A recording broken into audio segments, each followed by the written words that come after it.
Welcome along to Penguin's Event Chat, a series of podcasts all about the event industry.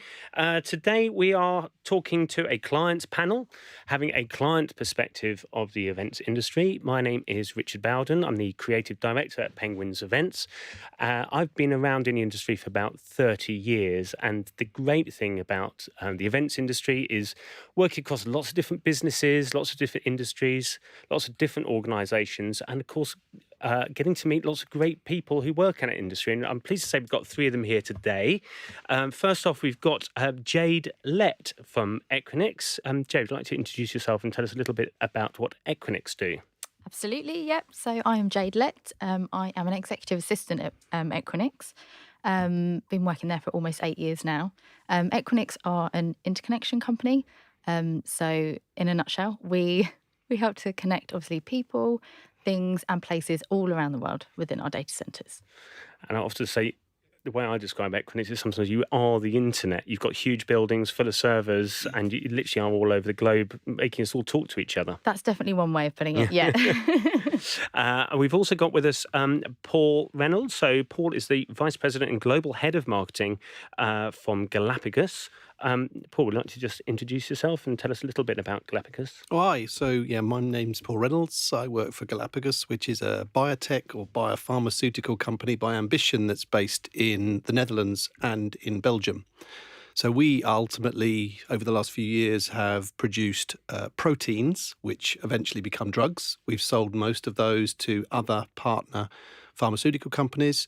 But now, as a company, we're going into the market. We're actually going to launch drugs to patients. And the first therapeutic area we'll work on is in rheumatoid arthritis. So it's an exciting time for us. That's very exciting. It's very interesting. One of the things I'm going to love about this podcast is the different industries we've got around the table. And it'd be interesting to see where the differences are and what is similar. Our third guest hit David Forbes, head of events at Chivas Brothers. So, David, would you just like to introduce yourself and tell us a little bit about Chivas, please?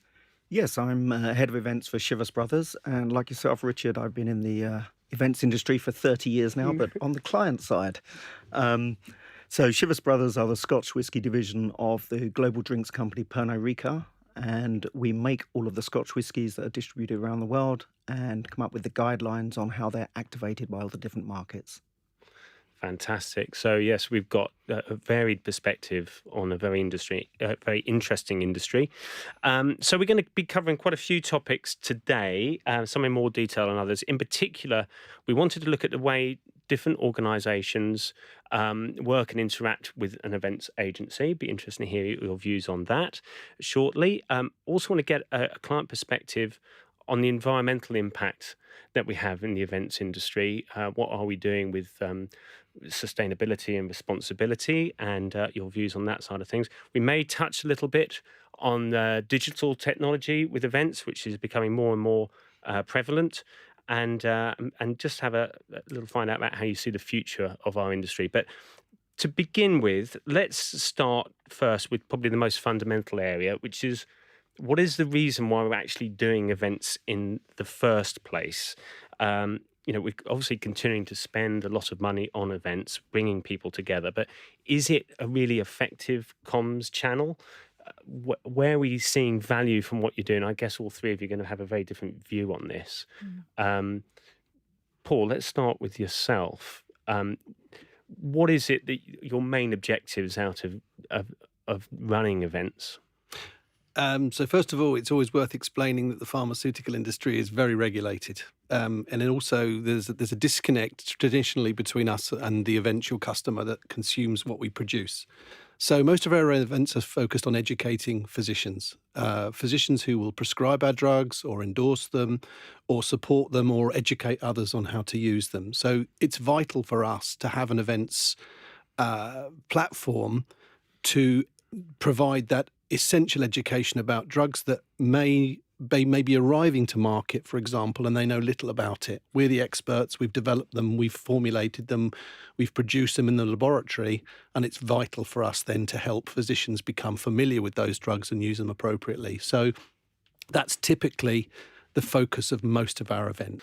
So when you're doing events in your industry, the objectives are usually very clearly defined.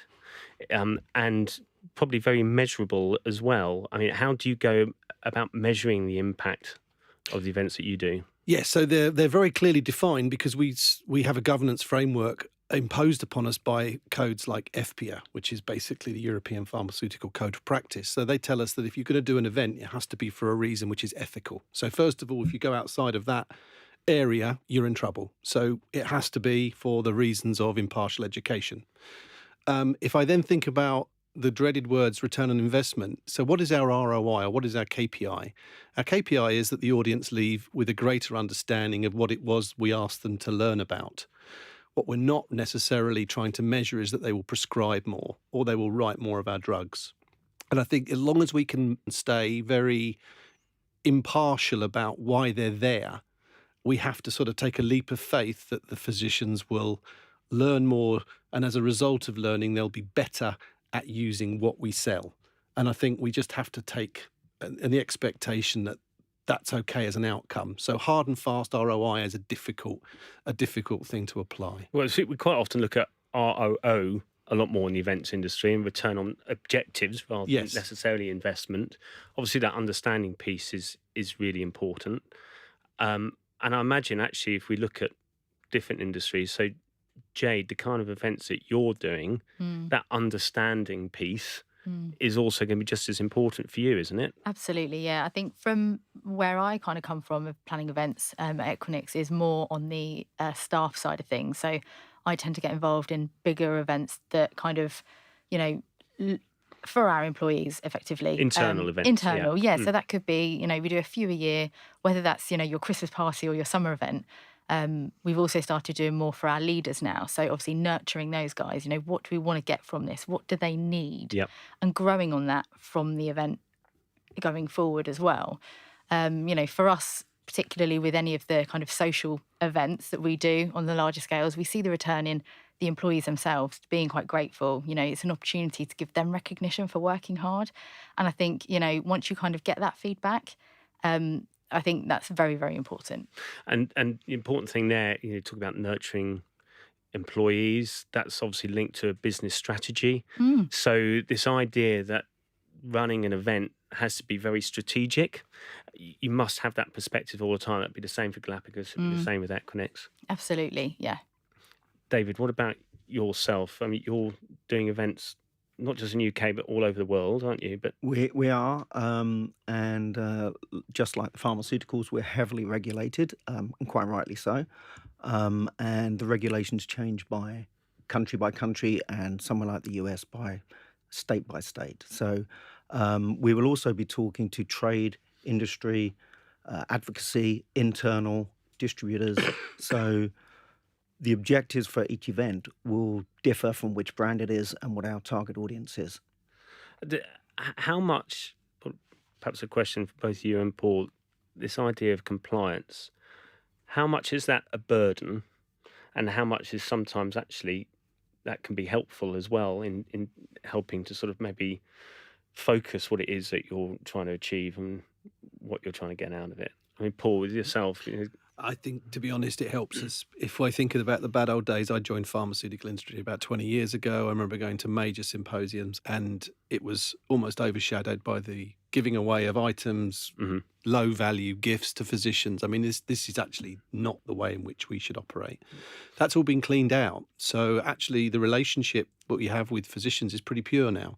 It is all about the transfer of education and learning, and that's a good thing. So if we focus on that and we really maximise the opportunities at events to make learning fun, exhilarating, exciting, then the rules help us because there's no punishment for us making doctors smarter. yes. And giving them, USB chargers and soft toys and whatever. That was just the wrong thing to be doing, and it's great it's gone. And it removes that headache of having to cut up, trying to Exactly. fill a goodie bag, Yeah, and if a You could do without it, really. physician's going to come to one of our booths, for example, or a symposium in the expectation of a gift, then probably we're doing the wrong thing. If they're coming with the understanding that they're going to learn more or have the ability to ask us questions, then we're in the right place. Yeah. And I think that's good for us as an industry. Yeah, and it's encouraging conversations And the value of an event, I always say, is with the delegates who are in attendance. So what are some of the ways you're getting more effective about having actual conversations with delegates? How do I measure success? It comes back a little bit as about your return on objectives. We want lots of questions. So in that respect, we are really activating the most interactive platform that we can possibly create to get as many questions from the audience. And even if we can't answer them all in the session, we capture them. Yeah. And if we end up with 100 questions and we answer 20, the other 80 we can take back with us to Belgium and Netherlands. That's where a lot of the value for your events lies in that. That's gold. A question from a physician that we can answer is great. A question that we can't answer is even more valuable because we need to fix it. Yeah, it's interesting. And David, again, back to this compliance question with you. Does it help or does it hinder? Well, the regulations are there for a reason and the right reasons. And I think as long as everybody adheres to them and you know what they are, then it helps. We do have the added benefit over our colleagues in pharmaceuticals where we can actually get our guests to try the product. Yeah. Free samples. Exactly. Yeah.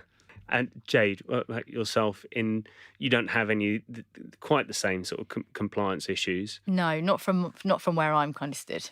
From where I'm kind of just trying to organise something for people to enjoy, which is quite nice. Obviously there are things you still have to take into consideration, but thankfully not on a scale that these guys have to obviously measure against. But the engagement piece is so important for you, Absolutely. Isn't it? So when people turn up to an event, they see it as turning up to a corporate meeting, and you just want them to actually switch their brains on when they get in the room. Absolutely. Yeah, I think, it is that engagement. And I think the more that we kind of get our events right, it's the more engagement that we're getting. We're getting the right questions. We're getting people having open dialogue at these things, which is just where we want to be. So this probably brings me on nicely to the second section of our podcast, which is it's around collaborating with agencies. Other agencies are available, not just Penguins. But I'd like to ask, first of all, what makes a good brief? And Jade, you were just starting to touch on it a little bit there about objectives and what you're trying to do. What is it that you think makes a good brief to give to an agency? I think, first of all, you need to kind of have a bit of an idea as to what you want to get out of this event. You need to kind of... what basics are there that's going to make this event run? I think you need to kind of then have that open communication with the agent because they are the people who have the experience. We, from my perspective, can see it in a way that I want it to look and what we want to get out of it. But actually, without the experience of, even a team, at the agency to actually say, well, have you thought of this? And to look at things differently, I think, is where it then needs to move on and grow upon. But I think that openness and that transparency, that's really important, isn't it? David, from your point of view, same question really. What working with an agency, what makes a good brief? What do you look for in that working relationship? Starting with the fundamentals of who, what, when, where, and why. What are your objectives? Why are you doing this event? Yeah. And transparency is a word you're probably going to hear quite a lot today. Trust. Allowing people, empowering people to do what they do well. Yep. There's a reason we have agencies, and that is because they have expertise and knowledge and can do things either that we can't do or can do them in a better way. And I think that trust thing as well works both ways. From an agency perspective, you trust your client, and I think you're able to deliver more as well.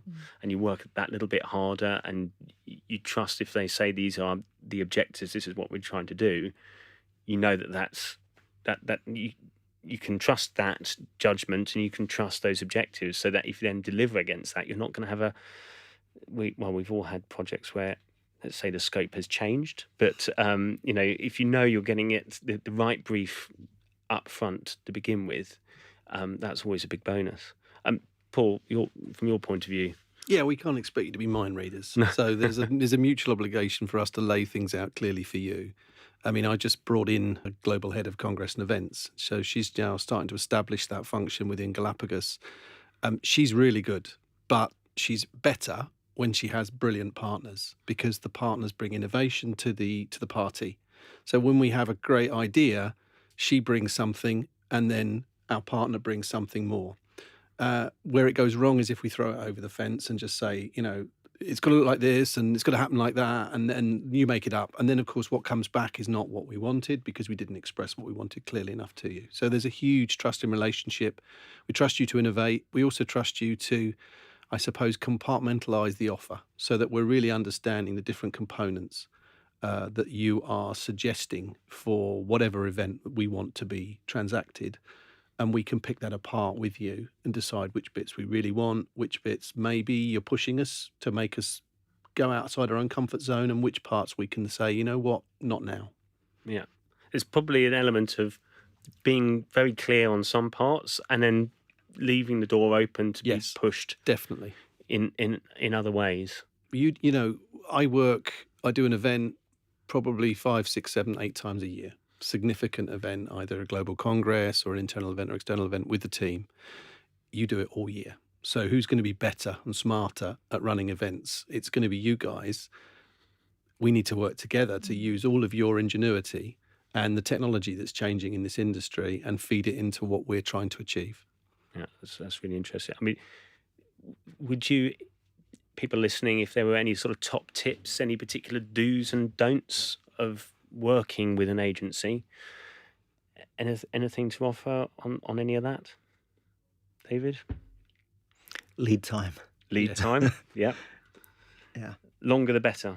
Always longer the better. Time is your enemy. You think you've got 6 months to organise something, then before you know it, you're out of time. Sometimes you can plan too early on some things. If you're trying to focus too much on content, I found that if you try and plan content too soon, you run the risk of it being out of date by the time you get there. I think content, and some people are going to disagree with me, but I think content is something that you can park till later. If the venue is gone, it's gone. Yeah.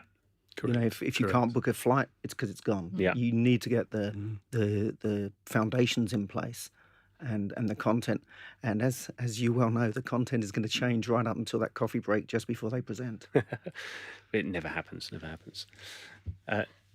Jade, from your point of view, any particular do's and don'ts? I just think that if you're going to work with an agency, you need to trust them. And if you don't, and you haven't got that open communication, it's just not going to work. Push forward with somebody that you trust to kind of give you the advice that you need, even if it's something that you don't really want to hear. So that's good. So I'm hearing clarity, openness, trust, and defining your reasons why as well.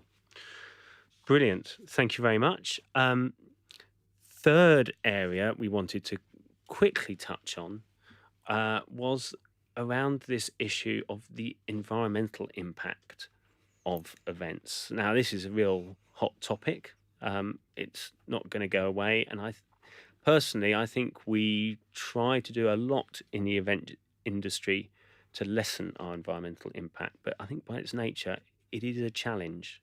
We've got any views on that, Paul? First of all, there's the technology to broadcast that event to a wider audience. And then we should look very closely at what we do at those events to eradicate as many elements of waste. Can we reuse the booth element? Can it be reconstructed at another event later in the year?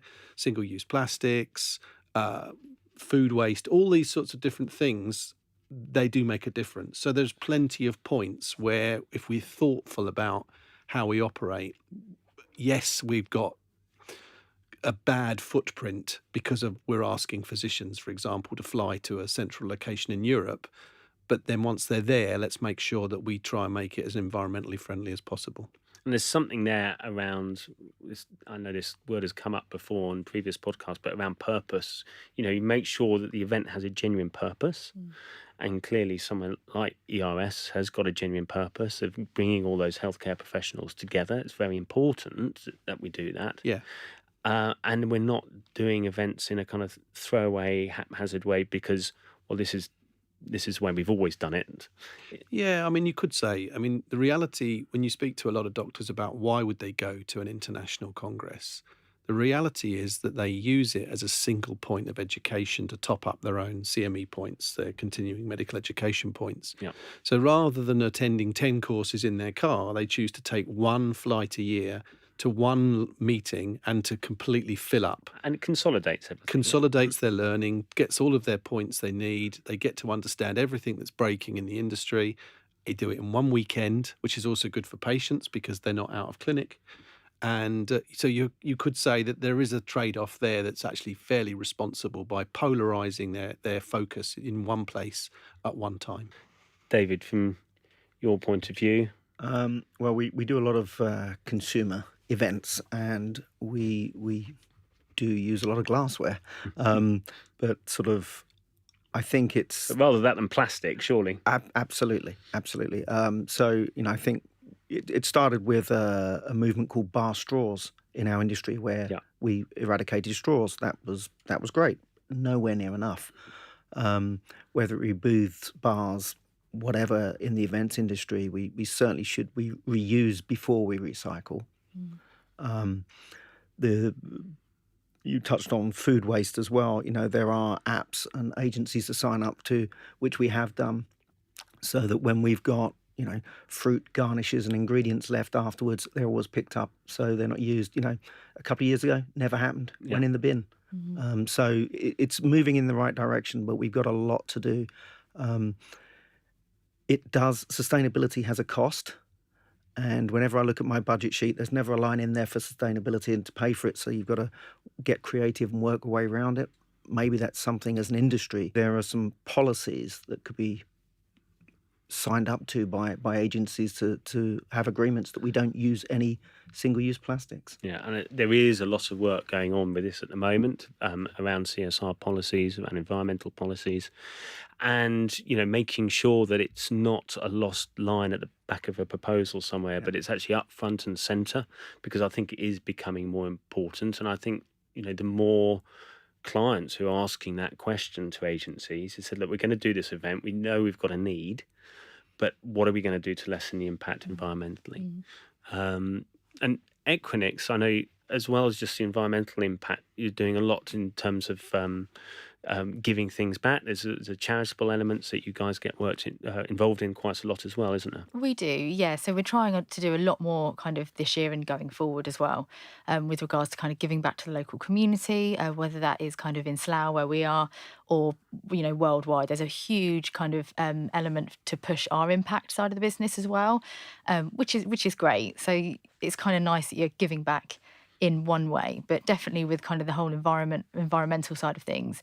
I think, like you say, having those conversations at the forefront of when you're planning an event, what can we do to be mindful about this kind of stuff? It's not always going to work, but as long as you're trying, and, if there are slight substitutes and, things that you can change about an event to make it more environmentally friendly, I think that's kind of never a bad thing, really. Do you think delegates are now a bit more tuned into the fact that they shouldn't have high expectations around everything just being on a plate and thrown away for them? I saw the example recently of hotels now having the policy for, if they've got a buffet lunch, they're quite happy to see the food completely run out by the end of lunchtime, whereas perhaps 5-10 years ago they would have been appalled to go and see an empty buffet station, but they don't want to be seen to be wasting food. And I think, are delegates changing, do you think, or do you think delegates actually have got a lot of catching up to do with organisers on that front? I think the delegates got a lot of catching up to do, because it's quite often a rare opportunity for them to go to an event and they're excited. Certainly in our company, it's now accepted that you don't have to print everything out. You can use screens, so cut down on the wastage of print. So initially, people were expecting to see big printed signs, vinyls everywhere. That's no longer required. And do you think we're sort of starting to go into the next topic a little bit here around sort of digital technology, but do you think the digital capabilities we have in events, even on a very basic level, do you think that's helping with sustainability on events? So I think things like reprints, this is a big thing in the pharma industry, is that physicians like to have reprints of journal articles. All of those reprints can be offered electronically. It doesn't cost any different. The physician's very happy because they don't want to carry home 6 tons of paper that they've picked up in the Congress. So it's very, very easy for us to wean away customers away from the traditional reliance on paper. Yeah. So yeah, we're making those changes. We've got QR codes on the booth, which I know is a bit old technology now, but again, for many of our physicians, that they're happy with that. They're able to take a download onto their phone. We're very resistant to litter them with too many pieces of information, and where possible, we'll transmit it electronically so that they take it home in a different way. Yeah, and obviously, we're all used to bring your own device, people having their own smartphones. We know everyone turns up at an event with a smartphone. We don't need to be leaving other devices around the event for them now. Jade, obviously you are in that digital space anyway, but your delegate's very happy to Very work that happy. way. Yeah, absolutely. And I think as well, what's really important with it is it can reach so many more people. If there are people that are unable to attend to an event, using things like social media, LinkedIn, things like that, it can reach so many people, whether it's potential customers or even potential employees. When you're having an employee event, for example, someone takes a snap, great place to work, and Yeah. it encourages other people that maybe hadn't ever heard of your business or your company and can get really interested via social media and any kind of digital way of doing that. I think it's really important. And David, with Chivas and your brands globally, that social media thing is so important. It's the reach of that event. You do maybe sometimes a small event, but it has a big impact elsewhere. Very much so. People that you invite to the events, when they're making their own posts, they're becoming advocates and endorsers. But digital at events can break down.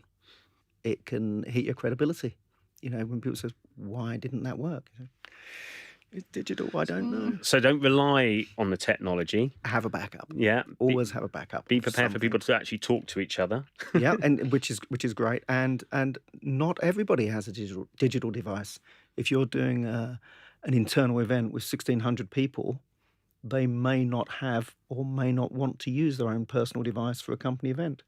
But we want everybody's inclusion, so we have to facilitate everybody somehow.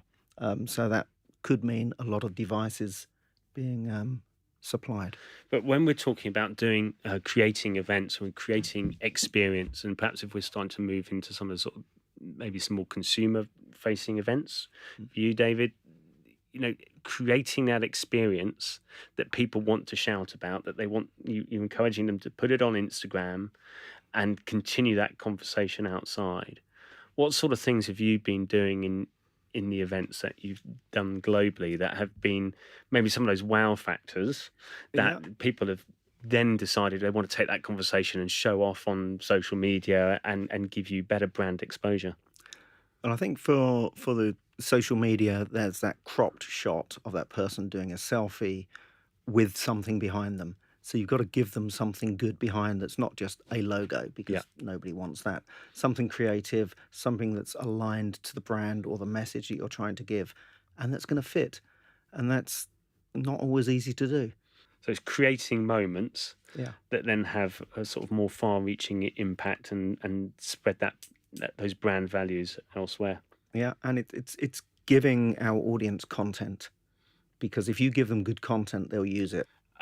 I suppose that brings us back to that central message of, content is king, isn't it? I mean, Paul, certainly from your side. I did a blog post yesterday. I do a little post every week on LinkedIn, and I think there's a mistake sometimes that we become romanced by technology and we become so in love with the technological involvement in an event that we forget that actually it's got something to do. So, I mean, I've done augmented reality for training. Why did I do it?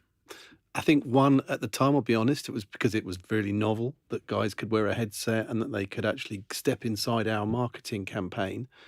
But I think it had a deeper meaning, was that at the time the brand was about being locked in a maze. And actually the best way to emulate the sensation a patient might feel about being lost in a maze was actually to put them into augmented reality and have them actually try and escape. So for us, we got quite a few physicians who came out of it after about 6 or 7 minutes, and they were totally bewildered. and actually that was good, because it got across what we were trying to convey about the panic, the fear, the confusion that a patient faced in that particular disease area. So the application of technology was right. However, if I know this weekend I'll wander around the halls in Madrid and there will be lots of tech that's being thrown at physicians because some brand manager thought that they needed a bit of augmented reality or Yeah. let's see if we can get a bit of AI on the booth. That's when things go wrong because you've become dazzled by the inclusion of technology without it being the vehicle for an insight. It can be the emperor's new clothes. Can't it? Correct. And you end up, with a physician walking away dazed and confused rather than romanced and amazed or educated, which is what we're trying to achieve. Yeah. So it can work as a draw, Correct. but unless you've got the clarity of the message, unless there's a genuine reason for it being there, Yes. it's worthless. It also comes back to your earlier question about the brief, is technology has its place. We rely on agencies to come up with the latest use of technology that we could apply to an event that we want to run. The magic is when you see what it is we're trying to achieve in terms of the objective and matching it with something that's a breakthrough technology. And we put the two together and suddenly we've got customers who go, wow, I get it. Get it. When it goes wrong is when we just, as I say, become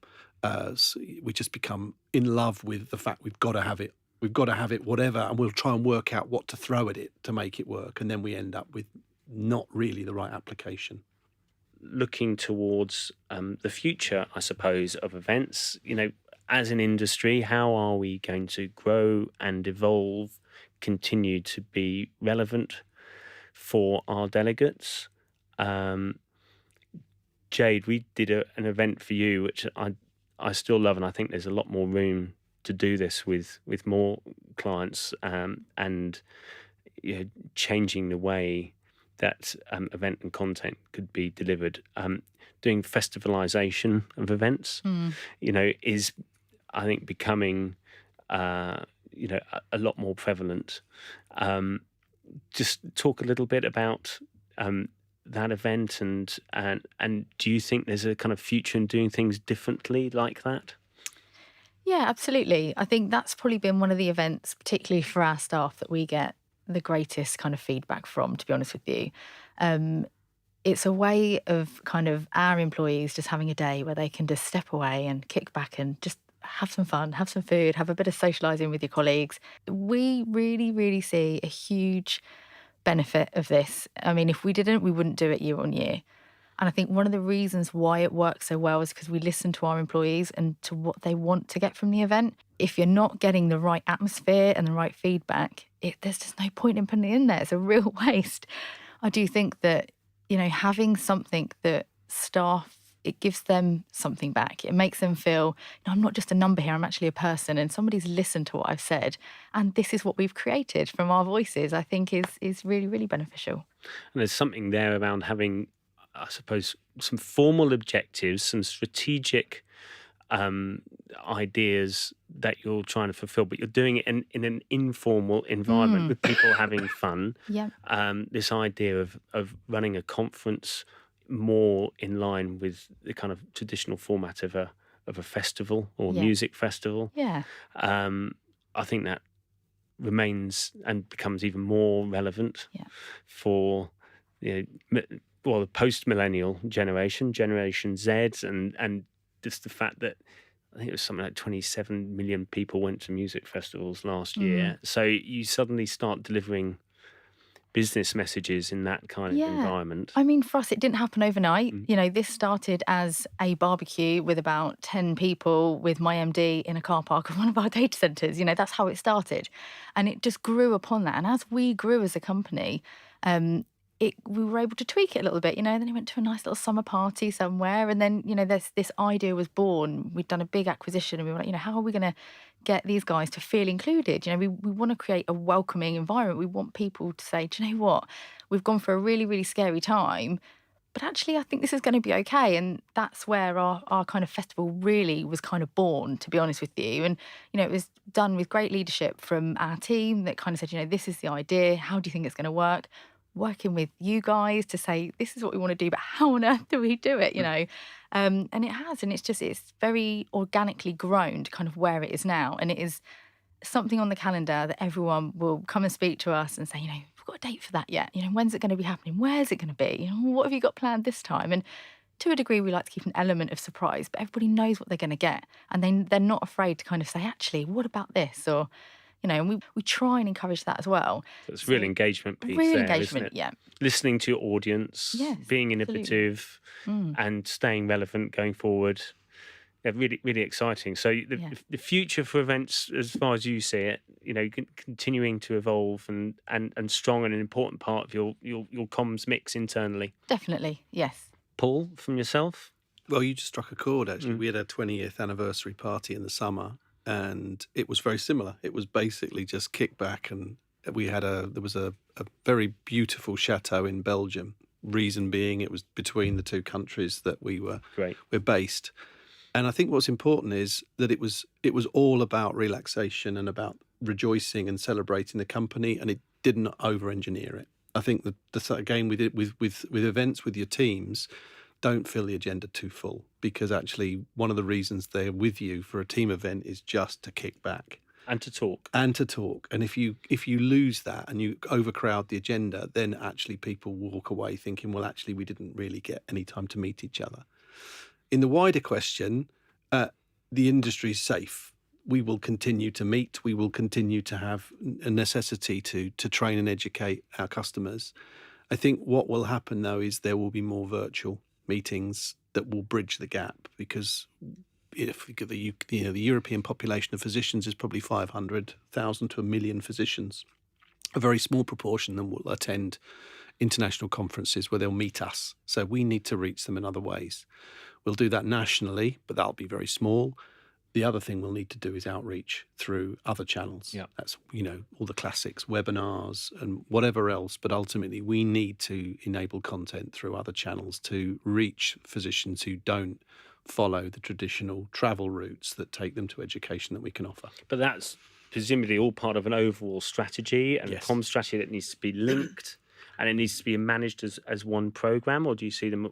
No, I think, and classically with education for physicians, it tends to work through a cascade. Yeah. You always know that at the top of the tree is 10 or 15 or 20 absolutely world-renowned experts who then have a following of 200 to 300, who then have a following of 2,000 to 3,000, who have a following of 20 to 30,000. As you educate each group, the platform changes. Yeah. At the top, it's very personal, it's very one-to-one, standalone events next, then you're into international conferences, and then you move to what can we populate using digital channels. Okay, so there's quite a broad mix in that hierarchy there. Absolutely. David, for yourself, future events? I think we're 3 different industries all aligned with the internal views about don't preach people with too much content for too long a duration. Actually get your messages across in a nice soft environment, give people time, space, the luxury of not being at their desk, meeting new people that they share an office with but never talk to. Suddenly that's going to open up new doors to them. They're not going to be afraid to talk to each other, share ideas. That's beneficial there. From an external point, we have a very similar outlook to various events. We might be doing a product launch for 10 people in somewhere super exclusive, or we might be doing a concert for 1,500 people somewhere else, and it's a very different thing. But research is showing that people want experiences. Events is turning into experiential, and that's not going to change, I think. Events, they're going to continue on. They're here to stay, and more conversations, more face-to-face. So digital has its place. Virtual meetings will have its place, but we've still got to continue to meet face-to-face. I think so. Yeah, absolutely. So thank you very much to all 3 of you. That's it from the Penguins Events Chat podcast for today. So if you've enjoyed listening to this, please subscribe to our podcast, rate us 5 stars, and please leave a review. Thank you very much again, all 3 of you, and goodbye from us.